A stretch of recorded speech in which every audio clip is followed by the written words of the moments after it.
அடுத்த நிகழ்வாக கவிஞர்கள் வச்சுக்கலாம். நேரம் கழிச்சு போறேன்னு சொல்லிட்டாங்க. பரிசு கவியரங்கத்தினுடைய கவிஞர்கள் எல்லாம் வந்திருப்பீங்கன்னு நினைக்கிறேன். ஒரு 2-3 பேர் மட்டும்தான் வராம இருக்கிறாங்க. அதுல கவியரங்கத்தினுடைய தலைமை பொறுப்பு 157 நாவல்கள் எழுதியிருக்கிறாரு. 300 1200 சிறுகதைகள், இப்படி கட்டுரைகள், அன்றாடும் கவிதைகள். அன்றாடும் இவருடைய கவிதைகள் அந்த மின் இதெல்லாம் வந்துட்டே இருக்கு, தவறாக வந்துட்டு இருக்குது. இவர் கலை எப்படி நேரம் கிடைக்குதுன்னு ஒன்றும் தெரிய மாட்டேங்குது. இங்கேயும் வந்து உட்கார்ந்து இருக்கிறாரு. ஒரு கதை, சிறுகதை ஒன்று எழுதியாகணும். இன்னைக்கு ஒரு கவிதை எழுதியாகணும், அந்த கட்டாயத்தில் இருக்கிறாரு. அப்படி இருக்கக்கூடியவர் அந்த அவருக்கு எழுத்து சித்தர் என்றுதான் சொல்லுவோம். எழுத்து சித்தர் என்று விருது கொடுத்திருக்கிறாங்க. அந்த எழுத்து சித்தர் முகில் தினகரன் அவர்கள். கவியை எப்பொழுதும் இடையறாது ஏதாவது ஒரு பணி இருந்து கொண்டே இருக்கும். ஓய்வே இல்லாத மனிதன், எப்பொழுதும் மூளை உழைப்பாகவே இருக்கக்கூடியவர் அவர். இப்ப இருக்கிற போது நம்ம கூட்டத்து கேட்கிறாரா, இல்லாட்டி ஏதாவது ஒரு கதையை சிந்திச்சுட்டு இருக்கிறாரா, இதை வச்சு ஒரு கதையை எழுதியிருப்பார். அத்தகைய சிறப்புக்குரியவர். அதெல்லாம் திருவருள் அப்படின்னு சொல்லுவாங்க. எல்லாத்துக்கும் எல்லாம் வாய்க்காது. நம்ம ஒரு கவிதை எழுதுறோம், காயத்தை எடுத்தா சுமை எழுதுவோ அடிப்போ இப்படியே போயிட்டே இருக்கு. ஆனால் தொடர்ந்து போயாச்சுன்னா அப்புறம் அதுல இருந்து பின்னால வந்துடும் கவிதைங்கிறது. அதனால அந்த எழுத்து சித்தர்களுடைய தலைமையிலே இந்த கவியரங்க நடைபெறுகிறது. ஒண்ணுமில்ல, சிறப்புரை நிகழ்த்தவர் பார்ப்பாங்க போய்க்கிறாரு. வாங்கி கொடுத்துட்டு வரண்டு போய்க்கிறாரு. அதனால இப்போ இது இருக்கடி இடையில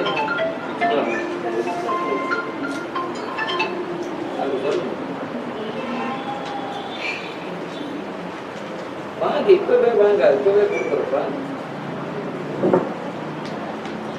அதனால எல்லாரையும் மேல நீங்க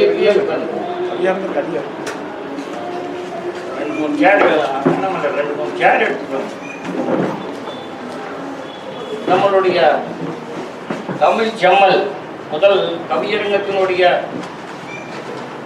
முதல் கவிஞராக வாடும் கோயில்கள், கவிவாடும் கோயில்கள் நாங்க பெயர் வச்சிருக்கிறோம். வேறொரு ஆதீனத்திலே விருதுகளை பெற்றவர் மட்டுமல்ல, அரசு விருதுகள் ஆகவே இருந்த தமிழறிஞர் விருது, தமிழ் செம்மல் விருது, தூயர்கள் பற்றாளர் விருது, இத்தனை விருதுகளையும் பெற்று எப்பொழுதும் எங்கு சென்றாலும் தமிழிலே கையெழுத்து போடுங்கள், தமிழிலே குழந்தைகளுக்கு பெயரை வையுங்கள் என்று கேட்டுக்கொண்டே இருக்கின்றவர். மிகப்பெரிய பட்டிமன்றங்களில் எல்லாம் கலந்து கொண்டு சிறப்பித்த தமிழ் செம்மல் ஞானமணி ஐயா அவர்களை மேடைக்கு அழைக்கிறோம். ஜீவானந்தம் வந்திருக்கிறீங்களா? பொன்சிங் ஐயா அவர்களை மேடைக்கு அழைக்கிறோம். இவர் பாரதிய வங்கியினுடைய முதுநிலை மேலாளராக இருக்கக்கூடியவர் இருந்தவர். அவர் நிறைய கவிதைகள் எழுதியிருக்கிறார், நூல்கள் வெளியிட்டிருக்கிறார். அவர்களுடைய நூல்களை இலவசமாக பள்ளி நூலகங்களுக்கு கொடுத்து கொண்டு இருக்கிறார் என்பதை ஐயா அவர்களை கணேசன் ஐயா, அடுத்தது பொன்சி கணேசன் ஐயா வந்து, அடுத்தது வழியிலே யார் என்று தெரியாமல் நடந்து கொண்டிருக்கும் போது, ஐயா நீங்க வந்து தொல்காப்பியர், ஆமாங்க நான் தானுங்க. அப்புறம் அவரு சொன்னாரு, ஐயா நான் உங்களை பார்க்க நினைச்சிட்டு இருக்கேன். அவர் ஒரு மார்க்சிய சித்தாந்தி, தாமு ஏசாவில் மிகப்பெரிய ஒரு ஈட்டி கொண்டு இருக்கின்றவர். அவர் அங்க வழியில நகரமன்றத்துக்கு அருகில் பார்த்தார் என்னை.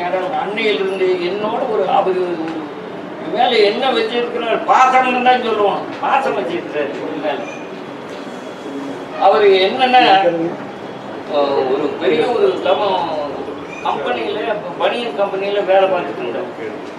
ஒரு நாளும் ஒரு 1000 ரூபாய் இருக்கிற மாதிரி வேலை பார்த்துட்டு இருந்தார். திடீர்னு அந்த கொரோனா காலத்துல அதுக்கு பின்னாலே எல்லாம் கம்பெனியெல்லாம் மூடிட்டான். என்ன பண்ணலாம்னு சொன்னார். உடனே எங்க வீடுக்கு பக்கத்தால ஒரு பையன் ஒரு உருண்டை கல் உருண்டை அப்படி எல்லாம் விற்கிற மாதிரி இப்போ கதை செஞ்சேன். உடனே அருமையான ஒரு பேர், நிலா இனிப்பு பண்டம் அப்படின்னு பெயர் வச்சு ஓடிட்டு இருக்குது. இப்ப 20 பேருக்கு பேரை கொடுத்துட்டு. அதுதான் அதனால சுய தொழில் தான் கெட்டிக்காரத்தான். நம்ம ஒரு இடத்துல தொழில் செஞ்சு சம்பளம் வாங்குறத விட சுயமாக தங்கால் நிக்கிறவங்க அதிகமா வளர்ச்சி அடைகிறாங்க. அவர் எப்பொழுதும் தொல்காப்பியத்திலேயே மூழ்கிட்ட. எங்க தொல்காப்பிய நிகழ்வு நடக்கிறதுனால அங்க போவார். நிலா கதிரவன் ஐயா அவர்களை மேடைக்கு அழைக்கின்றோம். அடுத்தது எப்படியாவது என்றைக்கும் அந்நாடு ஒவ்வொரு அமர்வுலையும் தவறாம நம்ம மேடை ஏறியே ஆகணும்னு சில ஆளுக்கு முடிவு வச்சிருக்கிறார். அப்ப என்னன்னா நம் தலைப்புகள் மாத்திட்டோம். தொல்காப்பியம் சார்ந்தது இல்லைன்னா மேடைக்கு யாரும் ஏற்றுறது இல்லைன்னு சொல்லி போட்டோம். அப்போ அவரு தொல்காப்பியத்தை பிடிச்சிட்டாரு. தொல்காப்பியத்தை ஏதோ ஒன்று எழுதி காட்டி எங்கிட்ட படிச்சு காட்டுறது, இந்த அறைங்களை படிச்சு காட்டுறது, மற்ற பக்கம் படிச்சு காட்டுறது. அப்படி இருக்கக்கூடிய கவிதை பணுவல் ஐயா அவர்கள் ரங்கசாமி அவர்களை மேடைக்கு அழைக்கின்றோம். வங்கியிலே பணியாற்றக்கூடியவர் இல்ல வழக்கறிஞராக இருக்கக்கூடியவர். அவர் அதாவது சுயமாக கவிதை எழுது. நம்மை போல போன்று எல்லாம் இலக்கண இலக்கியங்களை எல்லாம் படிச்சுட்டு கவிதை எழுதுறதில்லை. அவர் தொல்காப்பிய உலக தொல்காப்பிய மன்றத்தினுடைய செயலாளராக பாரதிதாசன் அவர்கள் பிரான்சில் இருக்கிறார். அவர் நல்ல புலமையாளர். நிறைய பேருக்கு பயிற்சி கொடுக்கிறார் பிரான்சில் இருந்து. அந்த அலைபேசி வழியாகவே இலக்கணத்தை கற்று விருத்தப்பா 1000 பாடல்கள் உள்ள ஒரு நூலை விருத்தப்பாவில் எழுதியிருக்கிறார். அதே சமயத்தில் இவருடைய புகழை கேட்ட தங்கசார என்று சென்னையில் இருக்கிறாரு. அவரு என்னுடைய தோழர். அவர் மிகப்பெரிய இப்போ இன்னைக்கு அவங்க வீடு கிரக பிரவேசம் சொல்லுவோம், புதுமணிப்பு கூட இன்னைக்கு அந்த அவர் இவரை தெரிஞ்சு வச்சிருக்கிறார். ஐயா வடவழியில் இப்படி ஒருத்தர் இருக்கிறார், போய் பார்க்கணும். உடனே இவருடைய நம்முடைய மீனாட்சி சுந்தரம் என்ற பெயர் நம்மளுடைய தமிழ் தொல்காப்பிய அமர்வுக்கு தவறாம வந்துட்டு இருந்தாரு. இப்போ கண்ணில் கொஞ்சம் அது அறுவை சிகிச்சை செஞ்சதுனால வராமல் இருந்துட்டு இருக்கிறார். இனி தொடர்ச்சியாக வருவார் என்று கூறிக்கொண்டு ஐயா அவர்களை உங்களை மேடைக்கு அழைக்கிறோம்.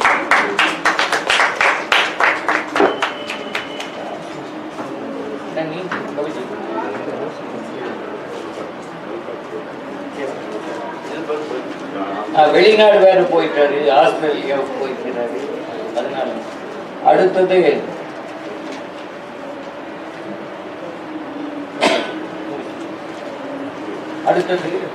செம்மொழி தமிழ் மன்றத்தினுடைய செயலாளராக அம்மா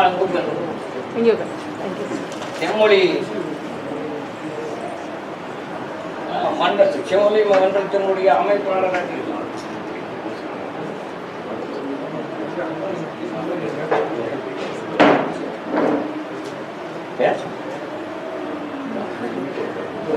செம்மொழி மன்றத்தின் அமைப்பாளராக விளங்குகின்றார்.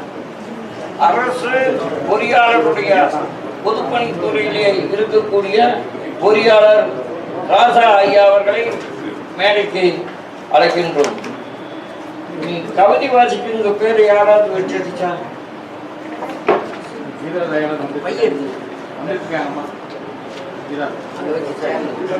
நீங்க அடுத்த யாராவது வந்தா வந்து சேர்ந்துக்கிட்டு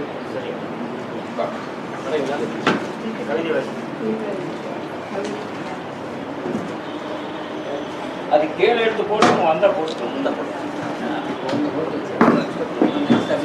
கவிதை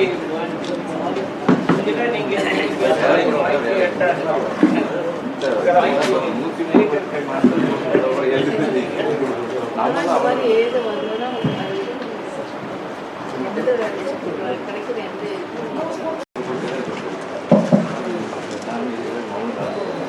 தமிழை நேசித்து, தமிழை வாசித்து, தமிழை சுவாசித்து, தமிழை யாசித்து, தமிழாய் வாழும் தமிழ் நெஞ்சங்களுக்கு தமிழ் மைந்தனின் தமிழ் வணக்கம். கவியரங்கம் துவங்குகிறது.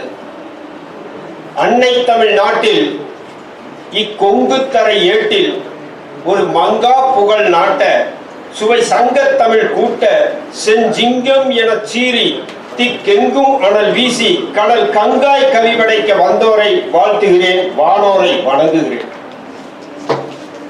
மட்டை பந்தாட்டத்தில் மனிதன் மோகித்து கிடக்கும் இந்நாளில் ஐபிஎல் மட்டை பந்தாட்டத்தில் மனிதன் மோகித்து கிடக்கும் இந்நாளில் இவ்வரங்கும் ஒரு விதத்தில் மட்டை கலந்தார். இவ்வரங்கும் ஒரு விதத்தில் மட்டை கலந்தார். கிரிக்கெட் மேட்ச் விளையாடு இவர்கள் எழுதுகோள் மட்டையால் வார்த்தை பந்துகளை விளாசி கவிதை ரன்களை கணக்கின்றி குவிக்கும் இலக்கிய சச்சின்கள், கவிதை தோனிகள். இவர்கள் எழுதுகோள் மட்டையால் வார்த்தை பந்துகளை விளாசி கவிதை ரன்களை கணக்கின்றி குவிக்கும் இலக்கிய சச்சின்கள், கவிதை தோனிகள். எப்போதும் வருவதல்ல கவிதை, எப்போதும் வருவதல்ல கவிதை, எப்போதாவது வருவதுதான் கவிதை. நினைத்தால் வருவதல்ல கவிதை, இதயம் கனத்தால் வருவது கவிதை என்றால் வார்த்தை சித்தல் பழம்புரி ஜான் அவர்கள். ஆம், இக்கவிஞர் படை இங்கு கூடியிருப்பது, நல்லா கேளுங்க, இக்கவிஞர் படை இங்கு கூடியிருப்பது ஊதா கலர் ரிப்பனை தேடி அல்ல, ஊதா கலர் ரிப்பனை தேடி அல்ல, மனசிலாயோ பாட்டு பாட அல்ல. நெஞ்ச குமுறல்களை அஞ்சாமல் கவிதையாக்கி இந்த அரங்கை அதிர வைக்க கூடியிருக்கிறார்கள். அந்த வகையில் முன்னதாக கவிதை வாசிக்க எங்களது மூத்த கவிஞர் ஐயா ஞானமணி ஐயா அவர்களை அன்புடன் அழைக்கிறேன்.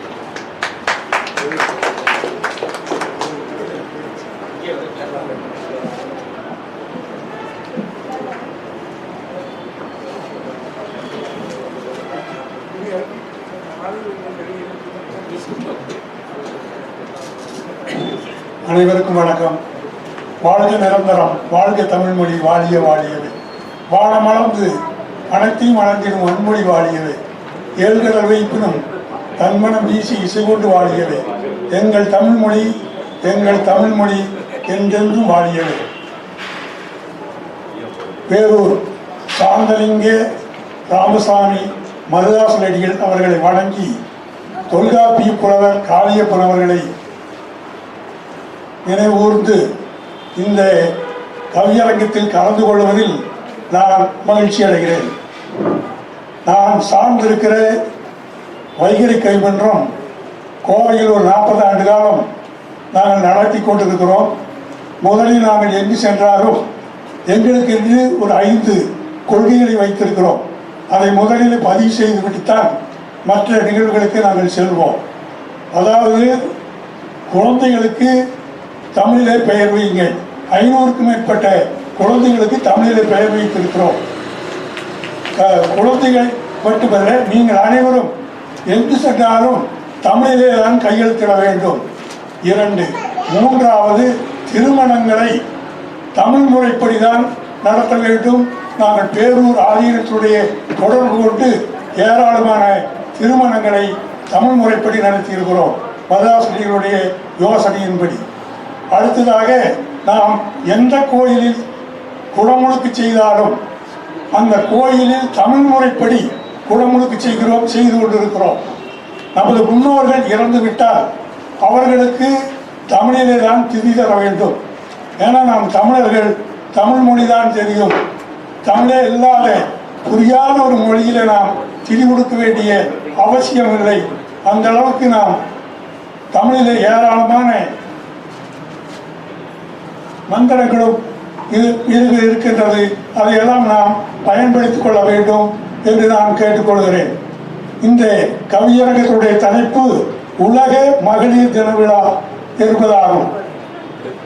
அதில் மூட நம்பிக்கை ஒழித்தல் என்கிற தலைப்பில் மகளிர் வாழ்க்கை மனமே பெறவில்லை, மகளிர் என்பதா இல்லவே இல்லை, ஆடவர் என்பதா அதுவும் தகுமா, தேடியே பார்த்தால் தீங்கு தெரியும், மகளிரும் அல்ல ஆடவரும் அல்ல, சுகமது காணவும் அகமது வளரவும் சமுதாயம் காட்டும் கட்டுப்பாடு குமுகாயம் பேசும் குதர்க்கம் என்பேன். பாடி படிப்பில் பதியனை தேடியே சாதி சடங்கென சாயம் பூசிய மகளிர் படிப்பை பங்கெழச் செய்தார் மகளிர் வாழ்வில் மனமா காணும் சமுதாயம் காட்டும் கட்டுப்பாடு குமுகாயம் பேசும் குதர்க்கம் என்பேன். கூடி குலவி கூடிரும் பேடுகள் வாடும் பிரிவில் வேற்றுமை என்ன, பெண்ணை பிரித்தால் அமங்கலமாகும், கண்ணவன் பிரித்தால் மங்களம் வாழ்வார். சமுதாயம் காட்டும் கட்டுப்பாடு குமுகாயம் பேசும் குதர்க்கம் என்பேன். இல்லறம் தேடி இனிதே வாழும் நல்ல வண்ணம் தேடும் நற்படி விட்டு துணைக்கு ஒருவள் துணையாய் வந்து வாழ இணையாயதற்கு ஈடாய் கோடி வெட்கமின்றி கேட்கும் பழக்கம் விடாது நின்று அடாது செய்யும் சமுதாயம் காட்டும் கட்டுப்பாடே குமுகாயம் பேசும் குதர்க்கம் என்பேன். பிறந்தது என்ன பெண்ணே என்று வருந்தியே நொந்து சிசுவினை கொள்ளும் கொடிய பழக்கம் கொடுமை கொடுமை, பெண்ணோ ஆணோ பிரிவினை வேண்டாம், கண்கள் போல காப்பீர் ஒன்றாய் சமுதாயம் காட்டும் கட்டுப்பாடே குமுகாயம் பேசும் குதர்க்கம் என்பேன்.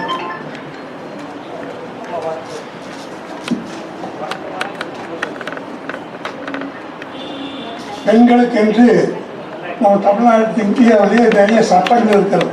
அதை பற்றிய ஒரு கவிதை.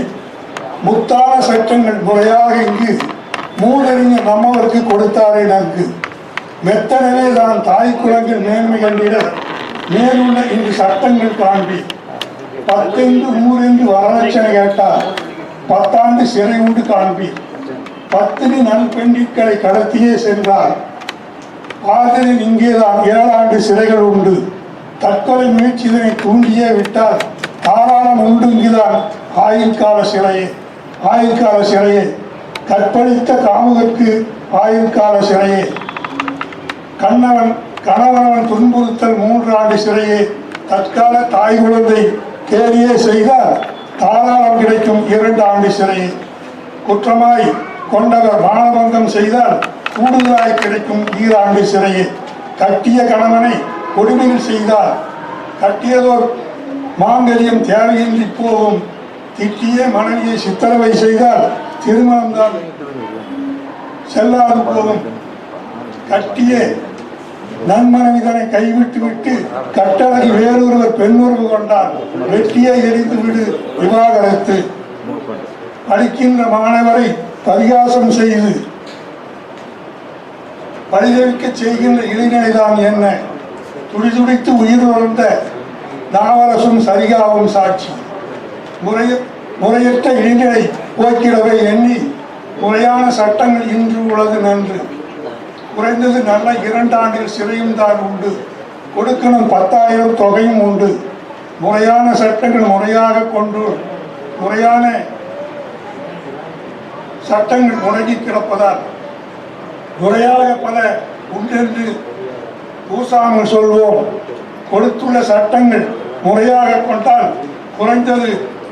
குறையேதும் இல்லை என கொண்டிருப்போம் நன்று, குறையேதும் இல்லை என்று கொண்டிருப்போம் நன்று, கோலயத்தில் நன்மைகளை வென்றுவோம் நன்று.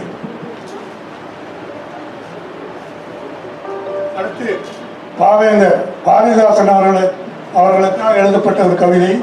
புதுவை மண்ணில் புரட்சி மலராய் புதுமை பூத்திட புலவர் போற்றிட, தமிழே உயிராய் தன்மானம் உடலாய் அமிழ்தே என்று ஆற்றல் மிகைவிட பெரியார் பாதையை குறியாய் வைத்து அறியாமை போய்க்கிட அயராது நின்று கிறுக்கன் என்றும் கிண்டல்காரனாய் மறுபெயர் வைத்து வான்மழை காத்திட வடித்தார் பாக்கள் ஒன்றாயிரண்டார் துடித்திடும் நெஞ்சங்கள் தூயவை கொஞ்சம் குலமகள் பிண்டிரை குடும்ப விளக்காய் பல கலையாவும் பாவையர் கட்டிட எங்கே காணினும் சத்திய என்று பொங்கி கூவிய புரட்சி குயிலே விதவை பெண்ணை பேர்ப்பலாம் என்று புதுமை செய்ய புரட்சி கவியே தலைவாரி பூச்சூடி பள்ளிக்கு சென்று தமிழை அமுதாய் ஊட்டிட வேண்டி கற்கா பெண்டிரை கலைஞரம் என்றாய் கற்ற மகளிரை ஒளிவிளக்கு என்றாய் பாரதி கொடுத்த கவிஞர் வட்டம் புரட்சி கவியும் பொற்கிளியோடு அரசோடு இணைந்த சட்டம் என்றும்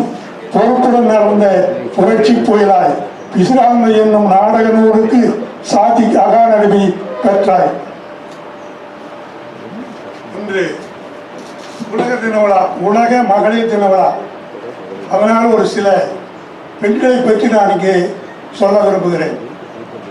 தமிழகத்தின் முதல் பெண் டாக்டர் முத்துலட்சுமி ரெட்டி, சென்னையினுடைய முதல் சட்டமன்ற உறுப்பினர் முத்துலட்சுமி ரெட்டி, தேவதாசி முறையும் பொட்டுக்கட்டு முறையும் ஒழித்து கட்டியவர் முத்துலட்சுமி ரெட்டி அவர்கள். கள்ளுக்கடையை மறியல் சிறை சென்றவர் தந்தை பெரியாருடைய மனைவி நாகமையும் கண்ணம்மா அவர்களும். சந்திர மண்டலம் கண்டு திரும்பியவர் கல்பனா சாவ்லா அவர்கள். ஆங்கிலேயரை எதிர்த்து போரிட்டவள், தன் குழந்தையை முதுகிலே கட்டிக்கொண்டு போரிட்டவள் ஜான்சி ராணி லட்சுமிபாய். தன் கணவனை கொன்றவனை பழிவாங்க வேண்டும் என்று சொல்லி சிவகங்கை ஆண்ட வீரவேலு நாச்சியார் சபலம் எடுத்து அந்த ஆங்கிலேயர்களை வென்று ஆட்சி அமைத்தார்கள். அதற்கு உதவியாக இருந்தவர் குயிலி என்கிற தாழ்த்தப்பட்ட இனத்தைச் சேர்ந்த ஒரு பெண்.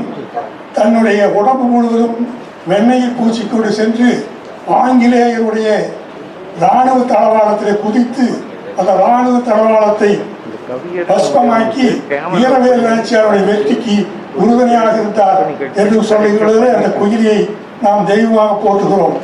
அதே போல கர்நாடகத்தைச் சேர்ந்த கிட்டுராணி, வெள்ளையரை எதிர்த்து போராடியவள்.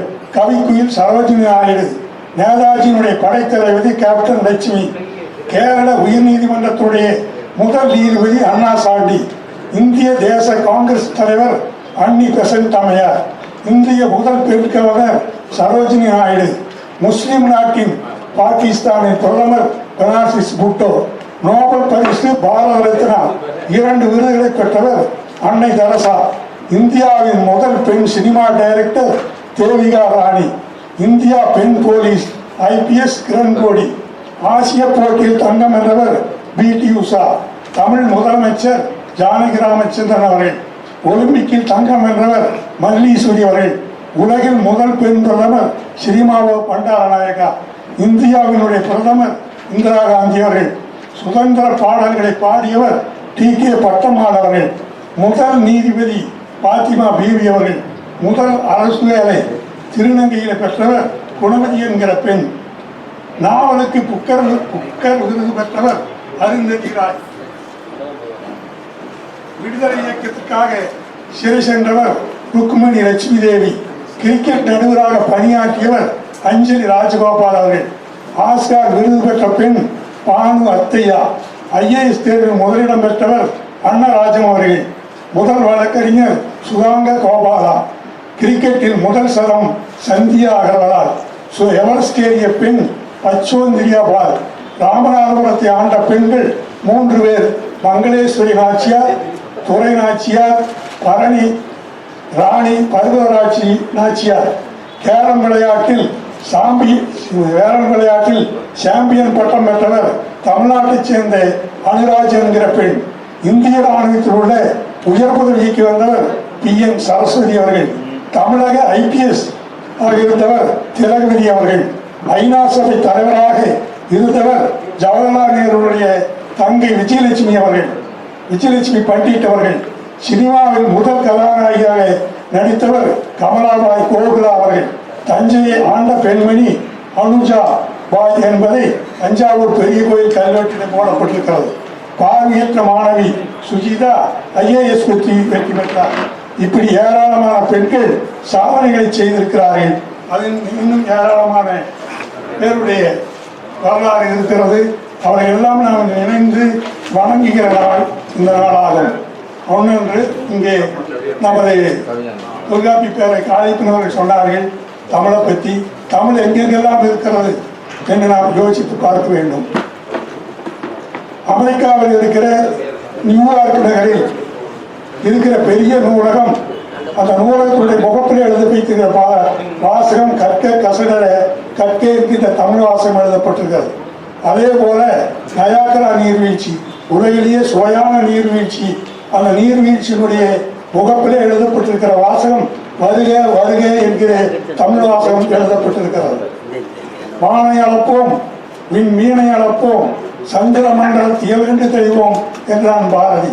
அந்த பாரதியின் கனவை நனவாக்க அமெரிக்காவில் இருக்கிற நாசா விண்வெளி கழகம் செயல்படுத்திக் கொண்டு வருகிறது.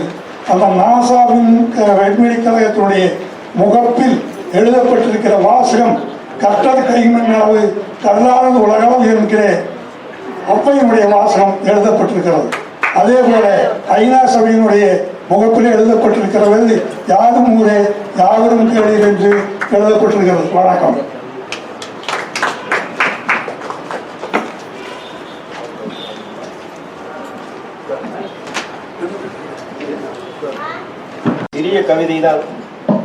சிறிய கவிதை தான் கொண்டு வந்தேன் என்று சொன்னார். அடடா, உமது கவிதை உணர்வுகளின் போராட்டம், உள் மனதின் பேயாட்டம், மடை திறந்த நீரோட்டம், வரம்புடைக்கும் அரங்கேற்றம், நரம்புகளை உரிக்கும் நம்பிக்கை தேரோட்டம், மகளிர் மாண்பினை உயர்த்திய பின்னூட்டம். ஐயா அவர்களுக்கு நன்றி. அடுத்ததாக வளைந்து நிற்கும் மரங்கள் காற்றின் சுவடுகள், குவிந்து கிடக்கும் மணல் மேடுகள் ஆற்றின் சுவடுகள், தேங்கி நிற்கும் மேகங்கள் வானத்தின் சுவடுகள், இங்கு குமுறுகின்ற கவிதைகள் ஆக்கத்தின் சுவடுகள். அடுத்தபடியாக தனது ஆக்க கவிதையை படைக்க வருகிறார் கோவையின் கௌரவம், எங்களின் பெருமை என்று சொல்லக்கூடிய அளவுக்கு கோவை கிருஷ்ணா.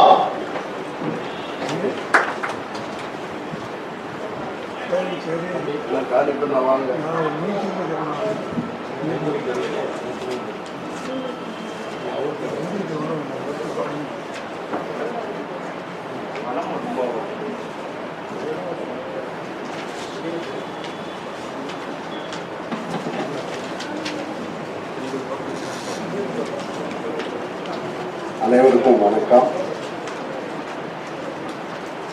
கோவை அனைத்து இலக்கிய கூட்டமைப்பில் அங்கம் என்பதால், அதன் ஒருங்கிணைப்பாளர் என்பதால் ஞாயிறு தோறும் பல்வேறு தமிழ் அமைப்பு நிகழ்வுகளுக்கும் தலையை காட்ட வேண்டும்.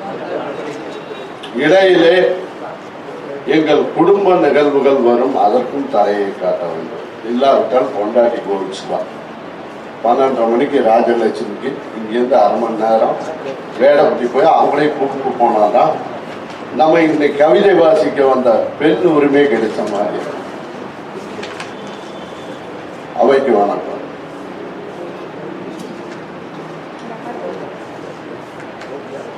கவிதையின் தலைப்பு எனக்கு தெரியாது. தெரியாமலேயே கவிதை வாசிக்க வந்தேன். பெண்மையை போற்றுவோம், பெண்மையை போற்றுவோம்.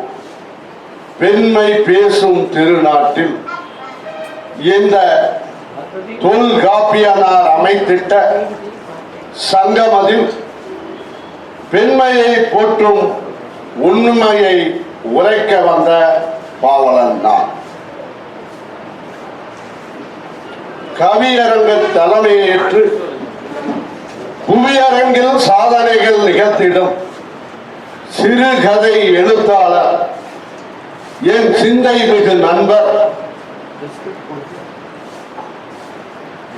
எழுத்தாளர் என் சிந்தை மிகு நண்பர், கவியரங்கை கட்டிக்காத்த வசந்தவாசலின் துவார பாலகர் பாவலர் முகில் தினகரனுக்கு வணக்கம். உடல் நலிவுற்றாலும் தமிழ் நலிவரக்கூடாது என்று உடல் நலிவிலும் தமிழை வளர்த்த தமிழ் கோன் புவனேஸ்வர் தமிழ்ச்சங்கம், உலக தமிழ்ச்சங்கத்தின் காப்பு கூட்டியக்கத்தின் ஒப்பற்ற தலைவர், எனதருமை பாசத்திற்குரிய அண்ணா சு துரைசாமி அவர்களுக்கு வணக்கம். இதுகாரும் தொல்காப்பிய சங்கமதை கட்டி காத்து தமிழ் நிலமதில் தொல்காப்பியனாருக்கு சிலை வைத்தார். நிலையாக ஒரு தமிழ் அமைப்பை ஏற்படுத்தி தமிழ் பணியை செய்து வரும் எனதருமை தொல்காப்பியனார் புலவரேறு புலவர் கவிஞர் காளியப்பனாருக்கு வணக்கம். அவர்தம் திருக்குவனார் மா உமாபதி அவர்களுக்கும் வணக்கம். தொல்காப்பிய சங்கமதில் சங்கமித்து வந்து அமர்ந்திருக்கும் தமிழ் அறிஞர்களுக்கும் கவிஞர்களுக்கும் சுவைஞர்களுக்கும் அன்பு வணக்கங்கள். இனி கவிதைக்குள் விரைகின்றேன், காதை கூர்ந்திட்டு வையுங்கள். பன் உருவில் படைப்புருவமாக வலம் வரும் பெண்ணுருவை போற்றுதற்கு பெண்மையை போற்றுவோம், பெண்மையை போற்றுவோம். பெண் அடிமை தீரும் வரை மண் அடிமை தீராது என முண்டாசு கவிஞர் உரைத்துட்ட பெண் உரிமையை பெற்றெடுத்தார் பெரியார் எனும் ஈரோட்டு கிழவன். வெந்தாடி கிழவன் என்று அவர் வழியே ஆணுக்கு நிகர் பெண் என்று அவர் வழிதான் சொத்தில் சம உரிமை சட்டம் செய்தார் முத்தமிழ் அறிஞர் கலைஞர். நன்றி. பாரதி கண்ட புதுமை பெண்கள் பாரினில் பன்முக தோற்றத்தில் உலா வருகின்றார்கள் இன்று. நன்றி. கருவறையின் தெய்வம் பெண், கற்பக விருட்சம் பெண், சேய்க்கு தாயானால், அன்புக்கு உறவானார், பாசத்திற்கு பரிவானார், கொண்ட கணவனுக்கு உண்மையும் ஆனார், குழவிக்கு தொட்டிலானார், நல்ல படைப்புக்கு அங்கீகாரமானார் என்று கனவுக்கு பன்முக வடிவமானால், படைப்புக்கு தெய்வமானால், உரிமைக்கு பாத்திரமானால், நல்ல உறவுக்கும் சமுத்திரமானால், செந்தமிழ் மொழிக்கு தாயானால், தரைமையில் அனைத்தும் ஆனால். நன்றி. அனைத்துக்கும் நின்றால் பெண்மை யாரும் ஆகி நின்றால் பெண்மையை போற்றுவோம். நன்றி. வணக்கம்.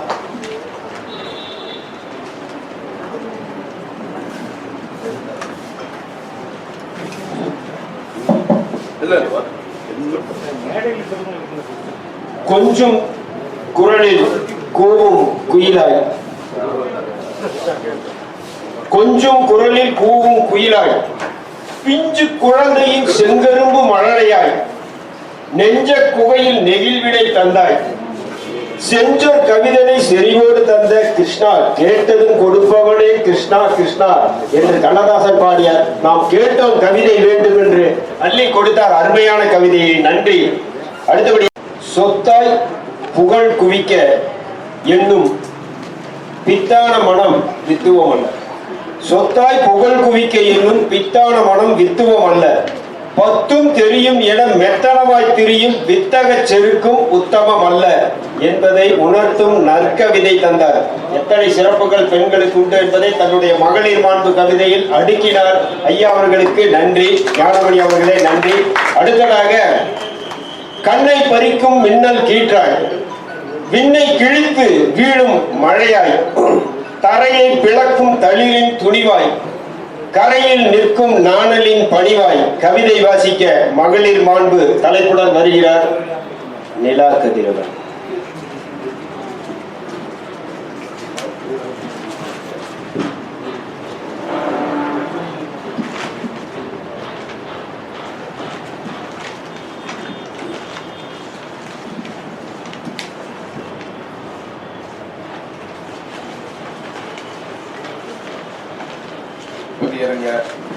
தலைவர் உள்ளிட்ட அனைத்து கவிஞர்களுக்கும் இங்கே கவிதையை கண்டு அமர்ந்திருக்கும் அனைவருக்கும் முதல் கண் வணக்கத்தை தெரிவித்துக் கொள்கிறேன். பாரதி கண்ட புதுமை பெண்களாய், பெரியார் கண்ட அறிவு பெண்களாய், பூமியை ஆளும் புரட்சி பெண்களாய், வானில் வலம் வரும் வளர்ச்சி பெண்களாய், வீட்டை ஆளும் இல்லத்தரசிகளாய், தன்னை முன்னிலைப்படுத்தி வெற்றி நடைபோடும் அனைத்து பெண்களுக்கும் மகளிர் தின வாழ்த்துக்கள். என் கவிதையின் தலைப்பு தாய். உலகில் உயர்ந்தவள், தனக்காக வாழாதவள், அன்பை ஊட்டி பண்பை விதைத்தவள், நிலாவை காட்டி காட்டி நித்தம் நித்தம் உணவு ஊட்டியவள். அறத்திற்கு எப்படி மாற்றுச் சொல் இல்லையோ அப்படித்தான் தாய்க்கு முன் என்று உனக்கு ஒன்றும் இல்லை, எல்லாம் தாய்க்கு பின்தான். நீ அவள் என்றால் தாய்மை அடையும் வரை, நீ அவன் என்றால் வாழும் வரை. அம்மாவின் கசங்கிய சேலையின் கதகதப்பு வாசம் இன்னும் என் இதயத்துக்குள். என்னை உச்சி முகர்ந்து நீ முதலாய் கொடுத்த முத்தத்தின் ஈரச்சூடு இன்னும் என் இதயத்தின் ஆழத்தில் இதமாயிருக்கிறது. உன்னால் தாய்க்கு தாய்ப்பால் கொடுக்க முடியாது, தாயை வயிற்றில் சுமக்க முடியாது, அதனால் தான் அவள் தாய். ஒப்பீடில்லா உயர்ந்த உயிர் சொல் அவள். நாம் நம் பசியாற்ற பட்டினி கிடந்தவள் இப்போதெல்லாம் அடிக்கடி பசிக்கிறதாம், அதையும் சொல்ல யோசிக்கிறாள். நாம் நடக்க தடுமாறிய போது கரம் கட்டி நடைவண்டி கொடுத்தவள் இப்போதெல்லாம் தள்ளாடி தள்ளாடி நடக்கிறாள். கைத்தடி வைத்தால் தெரியும் என்பதால் அதையும் தவிர்க்கிறாள். நம்மால் கடிக்க முடியாத தின்பண்டங்களை எல்லாம் கடித்து கடித்து கொடுத்தவள் இப்போது இடித்து இடித்து உண்ணுகிறாள். நாம் அடிக்கடி சண்டை போட்டு கொள்ளும் போதெல்லாம் சமாதானப்படுத்தி சிரிக்க வைத்து அனுப்புவாள். இப்போது அடிக்கடி கோபித்துக் கொள்கிறாள், எப்போது அழுகிறாள். அவள் மீண்டும் குழந்தையானால் அவளுக்காக இப்போது நானும் குழந்தையாய் மாறுகிறேன். எப்போதும் அவளுக்கு தாயாய் மாற முடியாது உன்னால் என்னால். குறைந்தபட்சம் மீண்டும் குழந்தையாய் மாற முயற்சிக்கிறேன். நன்றி அம்மா.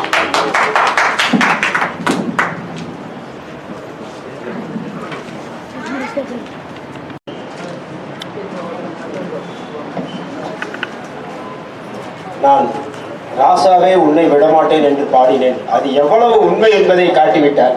நாம் மகளிர் மாண்பு என்றுதான் சொன்னோம். அவர் எடுத்த எடுப்பில் அம்மாவின் மாண்பை பாடினார்.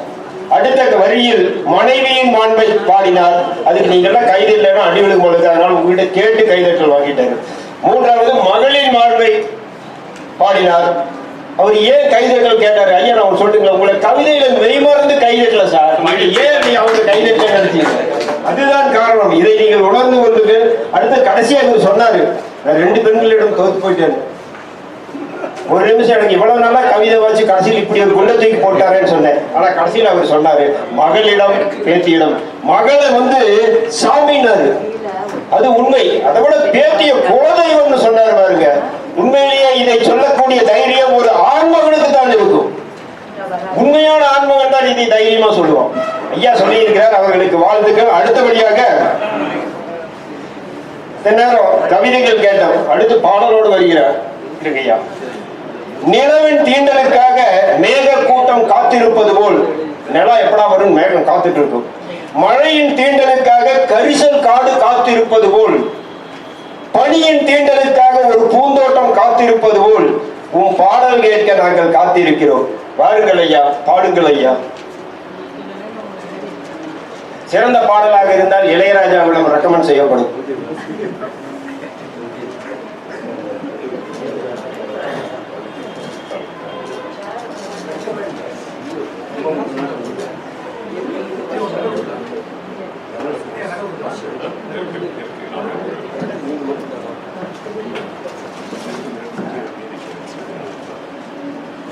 வணக்கம், காலை வணக்கம்.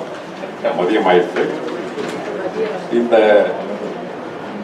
நேரு ஆதீனம் அருள்மிகு சாந்தலிங்க அடிகளார் மற்றும் தொல்காப்பிய தமிழ் சங்கமத்தின் காளியப்பன் அவர்கள், புலவர் காளியப்பன் அவர்களுக்கும் எனது முதல் வணக்கம். இது போன்ற ஒரு வாய்ப்பு அளித்தமைக்கு நான் மிக மிக நன்றி பாராட்டுகிறேன். நான் எனது தமிழ் ஆர்வத்தை இந்த கொரோனா அந்த டைமில் தான் நான் கொண்டு வந்தேன். 2020 ஏப்ரலிலிருந்து புதுக்கவிதை எழுத ஆரம்பித்தேன். திரும்ப 2020 செப்டம்பர்லேருந்து நம்ம மர்ம கவிதை எழுத ஆரம்பித்தேன். ஒரு வருடம் ஆயிற்று 500 கவிதை எழுதுறதுக்கு. அரிசியில் விருத்தம், எழுசியில் விருத்தம், என்சியில் விருத்தம். பிரான்ஸ் நாட்டில் இருக்கும் திரு பாட்டரசர் பாரதிதாசன் அவர்களுடைய வழிநடத்தலில் நான் கவிதை எழுத ஆரம்பித்தேன். 500 கவிதைக்கு ஒரு வருடம் ஆயிற்று, ஒரு ஆண்டாயிற்று. இன்னொரு 500 கவிதைக்கு இன்னொரு ஆண்டாயிற்று. 2020 ஆரம்பித்து 22 செப்டம்பர்ல முடித்தேன். புக்கு போடுறதுக்கு ஒரு ஆண்டாயிற்று. 2023 நவம்பர் டிசம்பர்ல புக்கு போட்டேன். விருத்தம் 1000, இராவி சூவின் விருத்தம் 1000, இரா மீனாட்சி சுந்தரத்தின் விருத்தம் 1000. இது புதுச்சேரி அரசு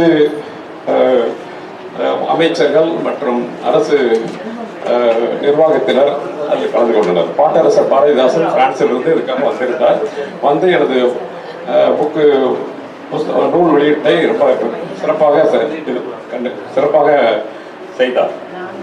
அப்பொழுது அதிலிருந்து நான் தமிழில் நிறைய எழுதிட்டு இருக்கேன். நிறைய புக்கு போடணும். இப்பொழுது நான் உங்களுக்காக மகளிர் தினத்துக்காக ஒரு கவிதை எழுதி அதை செயற்கை நுண்ணறிவு சேவையின் மூலம் அதை மியூசிக் கம்போஸ் பண்ணி அதுக்கு ராகம் தாளம் எல்லாம் போட்டு செயற்கை முறையில் ஒரு பெண் குரலால் இந்த பாட்டை எழுதியிருக்கிறேன். பாட்டு உங்களுக்கு கேட்பதற்கு நான் இப்பொழுது இது பண்ணுகிறேன். சிறிது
நான் தொல்காப்பிய தமிழ்ச்செம்மல் காளியப்பன் அவர்களுக்கு எனது நன்றி. வேலூர் ஆதீனம் சாந்தலிங்க அடிகளார் அவர்களுக்காக எனது நன்றி.